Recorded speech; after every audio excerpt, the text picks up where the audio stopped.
بسم الله الرحمن الرحيم. قال القدري ملا فرمي وإن وكله بشراء عبد بغير عينه فاشترى عبدا فهو للوكيل لا يقول نويت الشراء للموكل أو يشتريه بمال الموكل. هجد باب الوكالة في البيع والشراء. د بيع او د شراء د وکالت بیان او خصوصا فصل بکی د وکالت به شراء شروع. باقی کی مخ کے سبق کې من یو صورت ذکر کړو چې یو سړی بل وکیل جوړ کی چې مال معین غلام معین شی ورته یاد کی لکه غلام چې مال هغه واخله. نو هغې کې څه صورتونه موږ ذکر کړي وو. نن مسله کې ورته د غیر معین مبيعي بیان کوي، یعنی یو سړی بل وکیل جوړ کې ورته وایي چې مالا پلانکې شواله ورته متعین نه کی، مثلا ورته وایي مالا غوا والا، مالا چیلې والا، مالا کپڑا والا، دغه شان کتاب والا مثال ذکر کړي، مالا غلام والا متعین غلام نه یاد کړي. نو وکیل بالشراء د یو غیر متعین شی جوړول. برحال حاصل د مسلې دا دی چې یو سړی بل وکیل جوړ کی په یو غیر معین غلام اخیستلو باندې. نو صاحب د قدري خپل عبارت کې درې صورت ذکر کړي. اول دا چې بس وکیل که دا غلام واخست، وکیل که یو غلام واخیستلو دغه غلام به د وکیل حسابیږي. یو ها کچري نیتی په شرع کې د موکل لپاره کړی چې زه د موکل لپاره علمه، نو به د موکل حسابیږي. دا دویم صورت شو. او یا مال د موکل ورکړی، غلام یې اخیستلو او د غلام کم بایع دی هغه ته دی وکیل ته چې موکل کم مال ورکړی همقې د غلام بایع ته ورکړلو، د مبیع بایع ته هغه ورکړلو. نو دې صورت کې بم دا مبیعه دا غلام دا به د موکل وي. نو مجموعي طور صاحب د قدري درې صورتونه ذکر کړي. نو تاسو ورته وګورئ. قال قدري ملا فرمایي وان وکله که یو کس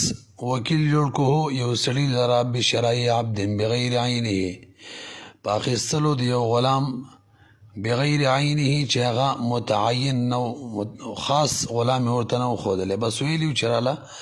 غلام والا. فاشترى عبدا، نو دی وکیل غلام واخیستلو. نو اول حکم صاحب د قدري لګوي فهو للوکیل، که کم غلام یې واخیستلو دا به د وکیل وي. الا یقول نویت الشراء للموکل، دا دویم صورت دی. ها که وکیل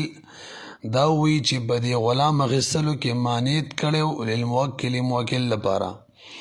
او یشتریه یای اخیستی دا غلام بمال الموکل، دا دریم صورت دی. د موکل پیسې د غلام بایی ته ورکړي نو بیبم د موکل لپاره یې. صاحب د هدایه فرمای قال رضی الله عنه هذه المسألة على وجوه، د دې مسلې ګڼ صورتونه دي، نو راځي پوره بیانې کوو. صاحب د هدایه چې کوم بیان کړی دی، کوم صورتونه ذکر کړي، نو هغه تقریبا 5 صورتونه جوړیږي. په هغې کې اول صورت دا دی چې همدغه مسله کې که چېرې نسبت د عقد وکیل وکړلو د موکل دراهمو ته، غلام والا ته یې ویل د غلام مالک ته چې دغه غلام په ما را خرڅ که او په دې پیسو باندې هغه پیسې چې کومې موکل ورکړی وي هم هغې ته نسبت وکړلو. دې صورت کې چې دا غلام واخیستلو دا غلام به د موکل وي. نو صاحب د قدرت چې دا عبارت ذکر کړی او یشتریه بمال الموکل، نو عمدغه مرادو دا کوم چې صاحب د هدایه اول ذکر کوي. نو ته وګورئ دا اول صورت دی. ان اضاف العقد، که چېرې وکیل نسبت د عقد کړی الی دراهم العامر، هغه دراهم د عامر یعنی د موکل ته، نو حکم کان للعامر، دا غلام به د عامر د پاره موکل لپاره. صاحب د هدایه فرمایي وهو المراد عندي، زما په نسبت باندې همدغه مراد دی بقولی د قدري مولا په دې قول او یشتریه بمال الموکل دون النقد من مالی. اصل کې که موږ وګورو قدري دوه صورتونه درې صورتونه ذکر کړي، باقي کې دویم او دریم صورت په باره کې موږ ویلو چې به غلام د موکل وي، هغې کې یو دا ونویت الشراء للموکل او یشتریه بمال الموکل. داسې وایه او یشتریه بمال الموکل کې دو احتمال یو احتمال دا دی، د خبره به د سره کوي قدري مولا چې کوم عبارت ذکر کړی او یشتریه بمال الموکل دی کې دو احتمال دي. یو احتمال دا دی چې د موکل په پیسو یې اخیستی، غلام د مالک نه اخیستی او پیسې ورته د موکل والا ورکړي، دا یو صورت. دویم صورت دا دی چې نه نسبت د موکل پیسو ته کړی، ورته ویلي چې دغه غلام را باندې را خرڅ کا په دې پیسو، هغه پیسې ورته یادې کړي کمې چې ولا موکل ورکړي. نو صاحب د هدایې وایي دغه دویم احتمال چې دی زما په نسبت باندې او یشتریه بمال الموکل کې هم دغه دویم احتمال مراد دی. اول مراد ویندي نو وایي زما په نسبت باندې هم دغه مراد دی چې مقصود او یشتریه بمال الموکل کې د صاحب د قدرې مقصود دا دی چې د موکل مال ته نسبت کړي، دا نه چې مال د موکل یې ورته ورکړي، ځکه د هغې بیان وروسته را روان دی، هغې کې اختلاف دی، هغې کې تفصیل دی. بهرحال ګورئ ورته اول مراد هم دغه مراد دی چې نسبت مال د موکل ته کړی وي. اندي زما په نسبت باندې صاحب د هدایې وایي بقوله د قدرې مولا په دې قول او یشتریه بمال الموکل دون النقد من ماله، دا او یشتریه بمال الموکل کې د صاحب د قدرې مقصد دا نه دی چې نقد کړی مال د موکل نه، دون النقد نه نقد کول د مال د موکل نه. ولی دغه مراد نه دی او یشترو بمال الموکل باندې وایي ځکه لأن فيه تفصیلا، ځکه که شری د موکل مال ورته نقد کې دی کې تفصیل دی د مسله کې هر روان دی او په دې کې خلاف هم دی د امام ابو یوسف رحمه الله او د امام محمد رحمه الله، هغې بیان کوو انشاءالله. وهذا او یشتریو بمال الموکل کې د دینه مراد کول دا چې د موکل پیسو ته نسبت کړی، نو دا بالاجماع ده. یعنی حکم دا مسله چې وکیل د موکل پیسو ته نسبت وکي چې په دې غلام راکا، دا اتفاقی ده چې دې صورت کې ورا غلام د موکل وي. وهذا بالاجماع، وایي دا زموږ مسله چې صاحب د هدایې وایي دا زما چې کوم رای وه وایي دا اجماعي صورت دی چې د موکل پیسو ته نسبت کړي. وهو مطلق، او دا مطلق هم دی، یعنی دی کې څه اختلاف هم نشته دی. پته نه لګي په دې قصه پوه شوئ که نه، لږ ورته بیا غوږ کېدی. او یشتریه بمال الموکل کې صاحب د هدایې اشاره کېدی ته چې دی کې دوه احتماله دي. یو دا چې غلام یې اخیستی او پیسې د موکل والا ورکړي، او دویم دا چې غلام یې اخیستی او د موکل پیسو ته نسبت کړي چې په دې پیسو یې راکا. نو صاحب د هدایې وایي زما په نسبت باندې دغه کم دویم مراد دی دقه یو دی او یشتریه بمال الموکل نه، او دا مراد نه دی چې د موکل پیسې ورکړي، ځکه هغې کې تفصیل هم دی، هغې کې خلاف هم دی، او دا اجماعي صورت دی او څه اختلاف پکې نشته. بهرحال دا یو صورت شو. دویم صورت دا دی کچری وین اضافه الى دراهم نفسه، کچری خپلو پیسو ته نسبت وکي، سړي ته ووایي چې دا غلام را باندې را خرڅ که خپلې پیسې ورته راوباسي په دې پیسو باندې، نو دې صورت کې به دا غلام دا به د وکیل حسابیږي. او کچری د موکل پیسو ته نسبت وکي به د موکل وي. نو وایي وین اضافه کچری نسبت دا قد وکي الى دراهم نفسه، خپلو دراهمو ته، نو کان لنفسه، نو بیا به دا د وکیل حسابیږي. حملا لحاله على ما يحل له شرعا او يفعله عادة اذ الشراء لنفسه. دا عبارت صاحب د هدایې کوم ذکر کړی دا د مخکینو صورتونو دپاره دلایل ذکر کوي. حملا لحاله على ما يحل له شرعا، دا عبارت د اولنی صورت دلیل دی. اولنی صورت داو چې عقد نسبت د موکل پیسو ته وکي، نو موږ حکم ولګو دې صورت کې به دا غلام چې دی دا به د موکل حسابیږي. وجه دا ده که پیسې د موکل پیسو ته نسبت وکي او غلام ځان له اخلي، دا ورله شرعا جایز نه ده. جایز صورت دا دی چې نسبت یې د موکل پیسو ته وکړو نو غلام به هم موکل له اخلي. نو وایي حملا لحاله، دیر بار چې حمل شي حال د وکیل علامه په هغه صورت باندې یحل له شرعن چې هغه در پر شرعن حلال هم دی هغه دا چې د موکل پیسو ته نسبت کړي نو موکل له به اخیستی او یفعل عادتا دا د دویم صورت ته اشاره ده چې نسبت خپل پیسو ته کړي نو موږ حکم ولګو دی وخت کې به د غلام د مبیا دا به د وکیل د پاره ولی عرف او عادت دا د څوک چې خپل پیسو ته نسبت وکي یو شی لی نو غیزان لالی او يفعله عادتا یا دا کار کړي دی عادت موافق دی الشراء لنفسه ځکه شراء ځان د پاره وی کله به اضافه لغد الى دراهم دی الشراء لنفسه خپل بیان کوي ځکه اخیستل د ځان د پاره در اول صورت به وضاحت کوي چې اخلی شی ځان د پاره به اضافه لغد الى دراهم غیره او نسبت دا قد د غیر دراهم ته کوي اول صورت نو اذا مستنکر دی شرعا قبیح دی او عرفن هم خلق داسې نه کوي بلکې عرفن خلق داسې کوي چې د بل دراهم ته نسبت وکړي نو بس بل لیلی هغه خپل دراهم ته نسبت وکړي نو به ځان لالی بهرحال دغه دوه صورت شو کچری د موکل دراهم ته نسبت دا قدو کی دغه غلام دغه مبیع به د موکل وي او که خپل دراهم ته نسبت وکي نو دغه غلام دغه مبیع به د وکیل وي خجی دو صورت درم وإن أضافه إلى دراهم مطلقة فإن نواها للآمر فهو للآمر خجی درم صورت دا دی چې بس مطلق دراهم ته نسبت وکي د غلام مالک ته وي ما باندې غلام را خرڅ کا مثلا بزر روپۍ باندې نی موکل پیسو ته نسبت کړي چې دغه روپو باندې کم چې هغه ورکړي نی خپل پیسې د جیب نه رسېلي ورته نیولي چې به دې راکه بس مطلقه نیولي چې بس بزر روپو باندې غلام را کراله دې صورت کې به حکم دا دی که چېرې وکیل ویل چې ما د ځان د پاره د اخیستو نیت کړی او موکل ورسره هم منله چې ستا نیت هم و او د ځان د پاره دې هم و پس به د وکیل حسابېږي او که نیت مې کړی و د موکل لپاره د اخیستو او موکل ورسره هم منله چې نیت دې و او زما دپاره دې د اخیستو نیت و نو په دغه صورت کې به د موکل وي دا دریم صورت شو د دې خپل دغه دو صورتونه دي که نیت د ځان دپاره د اخیستو کړی و نو د وکیل به حسابېږي او که د موکل لپاره د اخیستو کړی و موکل به حسابېږي نو وایي وإن أضافه كچري نسبت داقدي کړي الى دراهم مطلقه مطلق دراهم ته ني خپل پیسو ته نسبت کړي ني د موکل غي ته بلکې مطلق دراهم ته نو به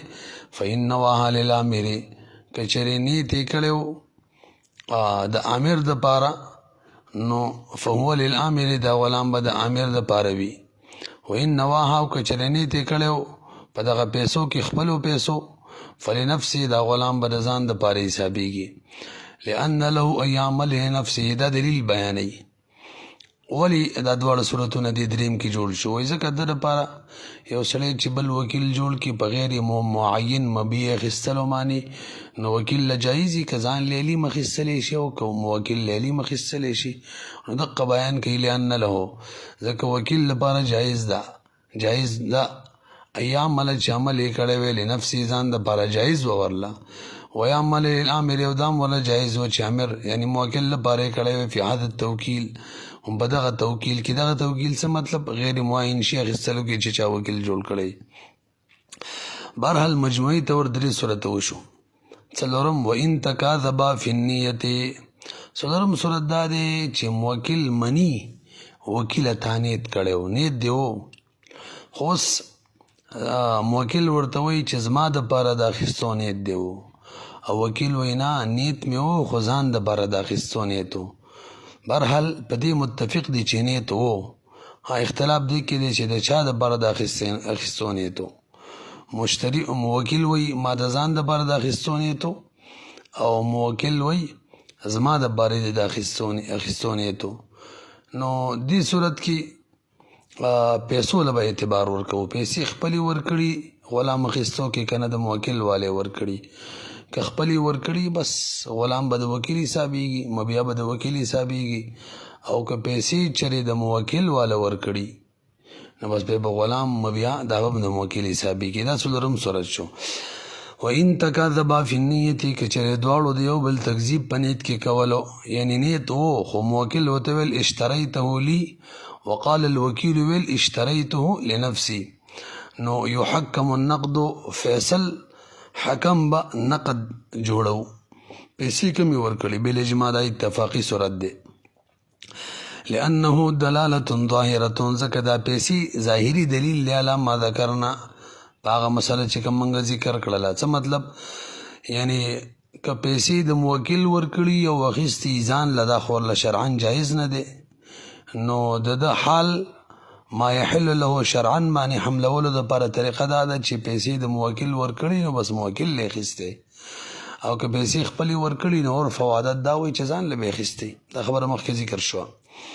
څلور صورتونه وان توافقا على انه لم تحضره النیة پنځم صورت دا دی چې موکل او وکیل دواړو به د اتفاق وکړو چې غلام اخیستلو کې نیت نه و کړی چې پیسې به د موکل هغه ورکوم هغه لیالمه که خپلې به ورکوم ځان لیالمه لنډي ووایه دا نیت یې نه و کړی چې موکل لیالم دا نیت یې نه و کړی چې ځان لیالمه په دې د دواړو اتفاق شو نو اوس به دا وکیل له چا حسابېږي نو اوس امام محمد رحم الله فرمایي چې دا غلام به د عاقد یعنی د وکیل حسابېږي عاقد وکیل دی دا به د هغی او امام ابو یوسف رحم الله فرمایي چې نه غلام به د موکل غلام به دغه چا وي د مبیا به دغه چا وي د چا پیسې چې ورکړي که خپلې پیسې ورکړي بس صحیح ده دا به د وکیل شي او که د موکل والا پیسې ادا کړي یا به د موکل حسابېږي نو وایي وان توافقا که شرې د دواړو اتفاق شو على انه بدی خبره لم تحضره النیة چې په وقت د شرع کې نیت نه حاضر چا لیلی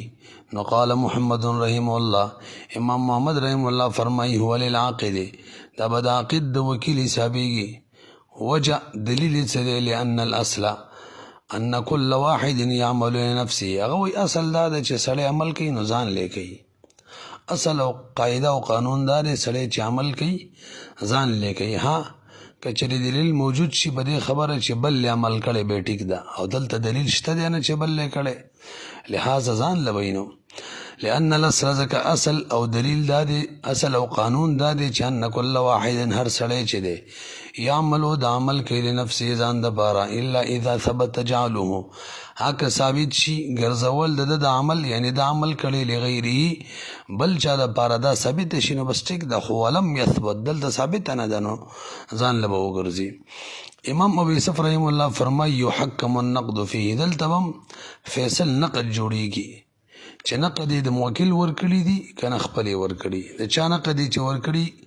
دغه مبیا غلام په دغه حسابېږي وجه بیانې صاحب د هدایې لأن ما اوقعه مطلقا يحتمل الوجهین امام ابو یوسف رحم الله دلیل دا دی چې دی وکیل دا کم عقد کړی دا مطلق کړی نه د دواړو احتمال شته چې ځان لی کړی که موکل لی کړی دا عقد موقوف دی چې ځان لی کړی او که موکل له دی نو اوس به موږ ترجیح ورکوو دې ته چې ځان لی کړی که موکل لی په څه طریقه نو په دې طریقه باندې چې پیسې د چا والا ادا کړي دي نو که پیسې د موکل والا ادا کړی وي نو موقوف عقد به موکل ته راوړي هغه دپاره به شي او که پیسې خپلې ادا کړي دي نو دغه موقوف عقد به وکیل ته واوړي چې دی ځان له کړی نو وایي لأن ما ځکه هغه عقد اوقعه کوم چې دی وکیل واقع کړی دی دا مطلق دی نیت پکې نشته دی يحتمل الوجهین احتمال د دواړو وجو لري چې وکیل ځان له کړی که موکل له شرع کړی ده نو فبقي موقوفا د عقد به موقوف شي نو فمن ای المالین نقده نو په دواړو مالینو کې چې کم ام نقد کړی او کم هم چې ورکړی خپلې ورکړی که د مولا د موکل والا نو کم هم چې کړی فقط فعل ذلك المحتمل لصاحبه بس دغه محتملی کړی دی هم دغه مال والا دپاره که د موکل پیسې ورکړي دغه موقوف او محتملی د موکل لپاره کړی او که خپلې پیسې ورکړي ځان لی کړی دی نو فمن ای المالین نقده د کم دواړو مالونو نه چې پیسې ورکړي فقط فعل ذلك المحتمل نو دغه موقوف عقد کړی دی لصاحبه د پیسو والا دپاره د چا پیسې چې ورکړي دا یو دلیل شو ولأن مع تصادقهما يحتمل النیة للعامر وفيما قلناه دویم دلیل دا دی کله چې د دواړو نیت دا شو د دواړو اتفاق دا شو چې نیت سړي نه وکړی په د عقد په وخت کې، یعنی نه دا نیت کړی چې ځان له علمه، نه دا نیت کړی چې موکل له علمه، د دواړو به د اتفاق دی. نو سره د دې اتفاق احتمال شته چې نسبت کړی امیر د پاره موکل لپاره، دا احتمال شته. نو دا احتمال چې شته نو که چېرې پیسې د موکل ادا کړي او نسبت که پیسې د موکل ادا کړي نو موکل ته به واړو، ځکه احتمال پکې شته چې نسبت موکل ته کړی او د غصب مصب قصونه به هم بچ شي، یعنی شرن به ورته جایز هم شي چې چا پیسې ادا کړي او هغه یې اخیستی دی. البته دا احتمال هم شته چې عقد یې ځان له کړی نو چې خپلې پیسې ادا کړي نو عرف او عادت هم تقاضا دا کوي چې خپلې پیسې ادا کړي ځان ته به نسبت کړي، ځان له به اخیستی. نو وایي ولأنما تصادقهما، سره د تصادق د دواړو نه چې د دواړو د یو بل تصدیق کولو په دې خبره کې، یعنی وکیل ویل چې ما نیت نه وکړی، موکل ورسره منله چې بالکل نیت دی بالکل نه و، بیا هم یحتمل النیت، احتمال د نیت و للامر، امیر د پاره دا احتمال پکې و. نو کله چې پکې دا احتمال لا باقی دی او اوسې پیسې هم د موکل ورکړي نو اوس شرع دا تقاضا کوي چې دا موکل له اخیستی دی، لکه دله دا نه ده جایز چې ځان له دې اخیستي د هغه په پیسو. وفیما قلناه، دا کومه خبره چې موږ وکړه امام یوسف رحمه الله وایي چې نقد ته به ګورو نو په دې کې حمل حاله علی الصلاح، دا د وکیل حال حملول په صلاح باندې د شریعت موافق حملول، شریعت دا تقاضا کوي د چا پیسې ورکړي دا غدي، کما فی حالت التکاذب، لکه د دې نه مخکې څلورم صورت کې چې و هلته هم نقد له اعتبارو. بهرحال دا پنځه صورتونه شو مجموعه. والتوکیل بالاسلام فی الطعام علی هذه الوجوه، صاحب د هدایي وایي چې یو سړی بل وکیل جوړ کړي بیا سلام کې چې هلکه مثلا د 10,000 روپۍ والا په دې باندې ما په دې پیسو باندې مال غنم والا په بیا سلام سره د چانه مثلا چانه غنم والا 2 میاشتې بنیټه، نو به کدی وکیل د غنم واخیستل دغه ټول صورتونه پکې جوړیږي. کچېرې مسلم دا وکیل خو دې صورت کې رب السلام دی، نو د چا چې غنم دی او په دې وکیل یې خرڅوي هغه مسلم الیه دی، نو که مسلم الیه ته د موکل پیسو ته نسبت کړي او مسلم الیه ته ویل په دې پیسو غنم راکا، دغه صورت کې به د موکل حسابېږي غنم بیا سلام به هغه د پاره وي، او که خپلو پیسو ته نسبت کړي بیا به بیا سلام د ځان د پاره وکیل کړي، دا اولني 2 صورتونه. او که مطلق پیسو ته کړي نو که به یې نیت د موکل لپاره د اخیستو کړی او د هغه به یو که ځان د پاره یې کړی او د ځان د پاره به یې دا 3م صورت شو. او که چېرې موکل ورته ویل مال دې اخیستی دي، وکیل ویل نه ځان له مې اخیستي دغه غنم د مسلم الیه نه بیا سلام مې چې کومه کړې ځان له مې کړې، موکل ورته وایي مال دې کړې ده، دې صورت کې به نقد ته ګورو پیسې کمې ورکړي دي. دا 4م صورت شو. 5م صورت کې چې په دې باندې دواړه تصدیق کوي چې نیت دغه وخت کې و نه، امام محمد رحمه الله وایي دا به د وکیل لپاره بیا سلام وایي، امام ابو یوسف رحمه الله وایي په دغه صورت کې به د چا پیسې چې ورکړي نو دا بیا سلام عقد به هم دغه دپاره شوی.